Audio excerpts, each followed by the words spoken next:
Hi everyone, my name is Shreya. I work at Meta Reality Labs as a research engineer. I focus on VLMs and 3D computer vision, exciting stuff in AI VR. And I'm here to present on a very gripping recent topic. And I come from a robotics background, so it's very interesting how things have changed and like how the impact of LLMs has transferred much beyond just the language space. So today we are going to talk about like exploring vision language action models. So basically how the story started from LLMs and got into like embodied AI. And I'll be grounding this movement of like research and like some of my past works. So like we can see how things were being done before LLMs, like pre-LLMs time, and how there's been this huge shift. So let's get into it. Yeah, feel free to put in your questions in the chat and we can go over it too. So what is embodied AI, right? So embodied AI refers to artificial intelligence systems, AI systems that are physically or virtually situated in an environment that can perceive, react, and reason and act within it. So act is a very important aspect of it, which is in contrast to the traditional AI models, right? That are like sitting virtually somewhere and like processing static data. What this means is that embodied AI models have access to interact with the environment, generate new data, update that environment, and then reason over it. So little bit of like moving back, let's go to like 2022, where like LLMs were there, but not as generalizable, not the level that we have right now in today. So I worked on this project which was called Interleaving Neural Goal Predicate Inference with Classical Planning for Generalization in Robot Instruction Following. Sounds like something very fancy and like very complicated. But if you look at it in the recent times that we'll do in some time, it actually wasn't. But high level, what we were trying to do is that given a language instruction, how can we like how can the robot understand what do you even mean? Like if you ask the robot, oh, clean this table, how does it even mean what actions it has to perform, right? So little bit of like background of why this problem is even relevant. I think you do understand it is relevant, right? In the future we'll have robots everywhere and like we would want to communicate with them like in natural language, right? We've been used to doing that with LLMs. If you've tried the voice feature of LLMs, you can simply just talk to it. So we in a world like a robot has like understanding of the world, we want to give it like something very basic like robot prepare a breakfast for me, and it should be able to ground this in its world state and then predict what it has to do before it could actually act, right? So like given a language instruction and the world state, it needs to understand what do you even mean, like how is this language translating to like prepare breakfast for me from what it can see in front of it, right? So we need to do intent understanding. So basically predict the goals that the robot needs to attain, grounded in the world state that it's seeing. What I mean by grounded, we'll get to that in a bit more detail. But that's something that's needed before it could even start planning its actions in that space. So let's formalize this. Let's say you have a problem statement where you have an instruction, something like place all utensils in the sink, and the robot is in a kitchen environment, so it has access to like plates and like different mugs, spoons, table. It can see the sink. So how?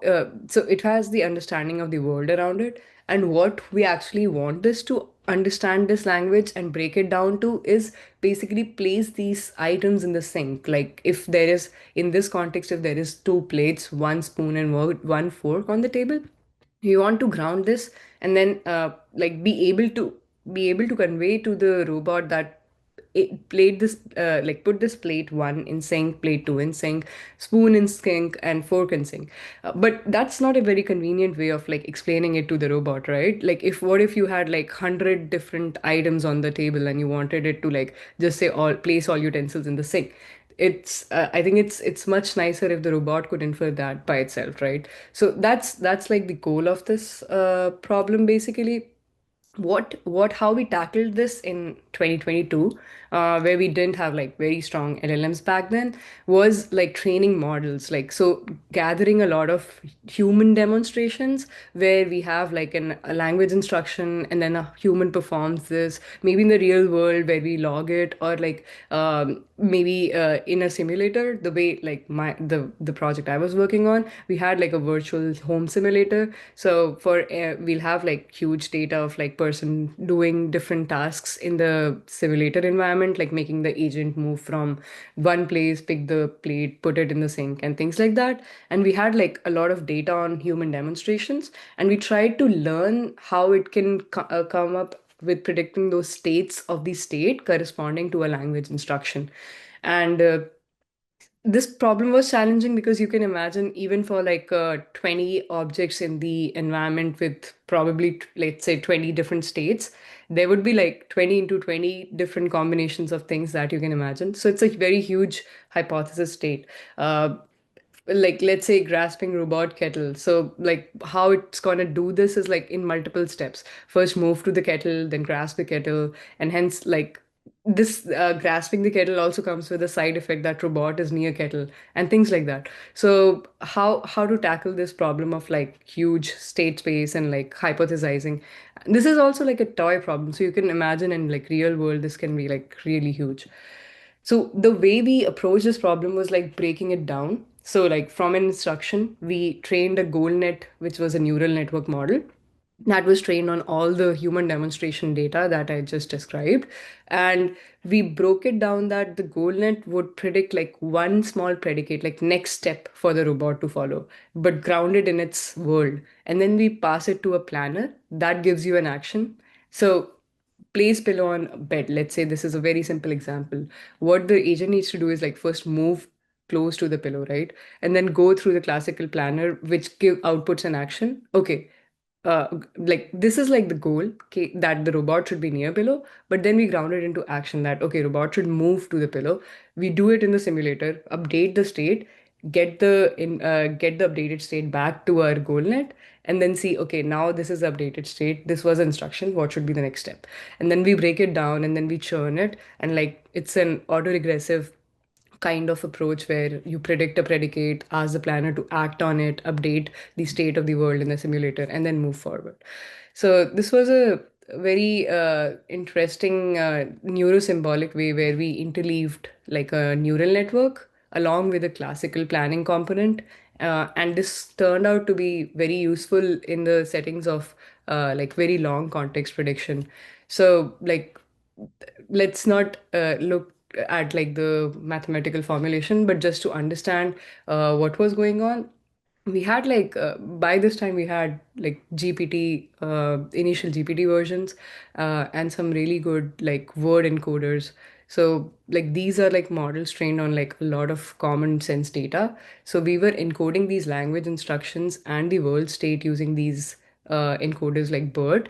That would give us like some common sense reasoning of these words. What I mean by common sense reasoning is that in some form we are injecting this information that apples and oranges are two edible things. So if someone says, "Bring me food," then if the agent has seen in some of the data that bring me food implies bringing apple to the human, then it should also imply bringing orange to the human because they are similar and close enough in that context of understanding. So I think that was like a very initial common sense generalization back then, uh, but that turned out to be very useful in this paradigm where we can generalize to like more complex objects and scenarios. So like if we see the contributions, if we inter back then, if we interleave a like a neurosymbolic model with a classical planner, we were able to achieve like longer horizon tasks. As like since we have a classical planner, there are like lesser chances for it to fail, and it could also like account for like side effect constraints and like side effect actions. And also at the same time, it was able to generalize to like objects beyond what it was trained on, just because we had like some sort of early LLMs induced in it that gave it like the common sense reasoning to like think about it. Like we were using these early LLMs to like encode like language instructions. So if you say, um, clean the table. What does even clean the table mean? Does that mean like literally like taking a broom and like wiping the table, or like putting the objects in in like respective places and like clearing the table? So I think there was like a lot of like a language understanding embedded, and like it could mean different things in different languages too. So uh, like early LLMs were like very critical in like in such problems back then as well. So you can see like some examples of like successful task completion. Let's say you have an instruction, place beer and wine on top of the coffee table. Uh, you basically like the model is able to predict these red constraints like connected to beer robot, which basically grounds the intent, which means like first go and like connect yourself to the beer bottle, which implies like move to the beer and then grasp beer. Then it moves to the next step, like on top beer table, like place the beer on top of table, which translates to these actions. And you can see like it's a kind of a long horizon task where you eventually are able to complete it. So this was a very interesting paper, and we'll see how with the recent LLMs this could be like turn into much easier problem than how it was tackled back then. But I would also like to show you another interesting robotics scenario, which is like autonomous driving approach for like off-road navigation. This was also some work I did in the past, in 2024, so it was like more recent. So the challenge of like off-road navigation is like even a bit more further than like driving in, let's say, urban terrain, because urban terrains are like more standard layout, like there are like rules and lanes and like uh instruction following. But like if you have like an off-road navigation scenario where you don't even need like basically have map of the scene, or like what obstacles you're encountering, you don't even know the direction you're going, would it like end up in a ditch or uh like a water body or something. So it's a challenging autonomous driving task, also can be clubbed into like the area of robotics. But the way we handled this was like there were certain limitations. We don't like really need to get into like very much of details, but they're not like all of these are like data hungry problems. You need data to train your models. If you don't have like uh, specific knowledge on things, so we had to like build simulators to run these. Like we cannot like test the RC car in the wild, right? There are like too high costs. So this is a very common paradigm in robotics where you build simulators, and then you do the training there, you generate data, you train your policies there, and then when you think the policy is good enough, you like put it onto your device. So like doing a sim to real transfer, and then improving your policy in the real world, and like going back and forth. So basically, the way it was tackled, the idea we are discussing it here is that if we the way we were taking input was like capturing the world around you, the RGB images and the depth sensors. But if we have like a good vision language grounded model, it could like reason much better and give us a lot of context of the things around it without even needing a lot of data. So it could alleviate the need of like building simulators and like uh, gathering a lot of data, training models, because these large LLMs and like vision language models, which are trained on like huge amount of like in the wild data, has a lot of like common sense reasoning baked into it. So if you leverage them, you're getting like a very pretty good head start of like basic reasoning in your model, and then you can train and fine tune these to like predict certain actions uh, like that you want your agent to perform, or like certain behaviors out of that. So I think that's like something very interesting and like picking up in the recent times. We won't go a lot into like the details of like training these models, but I'm interested in showing like some of these interesting real world results.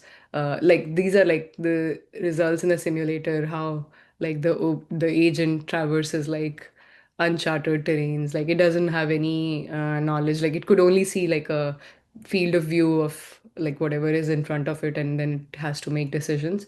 The interesting thing was like it also needs to model specific things like stability, like the path it chooses, it shouldn't even like obstruct, like hit into an obstacle, but also it should be stable. It shouldn't be like very high and low gradients that the car topples and things like that. Uh, like these were like some experiments in the real world that we did. So we found out that like RL is also like if you're doing like policy training, there are also like PPO kind of approaches where you need to like have a very nice reward function. And we use this like there was this paper called Eureka by NVIDIA, which was using LLMs to write reward functions for you. So you just feed in all the logs from like the simulator, let's say, and like you're playing around with the simulator, you have some logs coming out of it, like what was the state of the agent and like whether it crashed into something and things like that. We just fed all of those logs in the LLMs, and it was able to reason what would be a nice reward function. So we that was like using indirectly LLMs to like predict or do reward modeling for you, and then you use it in your pipeline. So that was like another different like way of using LLMs. But you can assess like how impactful the role has been of LLMs in like modern day embodied AI learning, right? So let's actually address the main topic of the discussion, which is like what are VLA models? So VLA models basically refer to vision language action models, which so this is beyond LLMs or VLMs, which are like large language models or vision language models. And VLAs are basically, you can probably guess it from the name, that they're like multimodal models that take like visual input, language as reasoning and instruction inference, and like outputs actions. So like there is this flow chart down here that you can see. So you have an embodied AI agent, for instance, and it has, let's say, two are like the most common modalities, right? Even as humans, when we have to like traverse or like move around in our everyday world, we get like visual cues, and like we talk and like we reason about things. If someone gives us an instruction, we don't really need to talk or want to have the ability, but we would want to like understand what this person wants from us, like what's this instruction saying.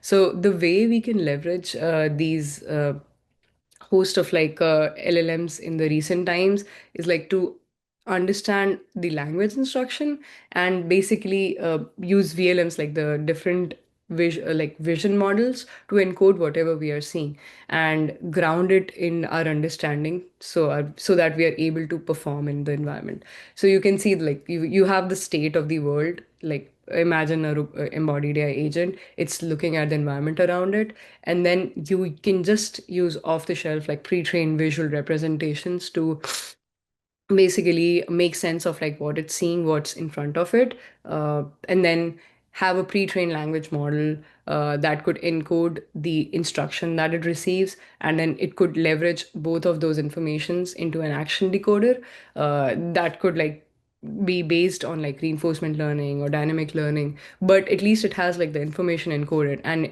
like once the information is encoded in a form that's understandable by the action decoder, it can reason on it, and then it can take an action.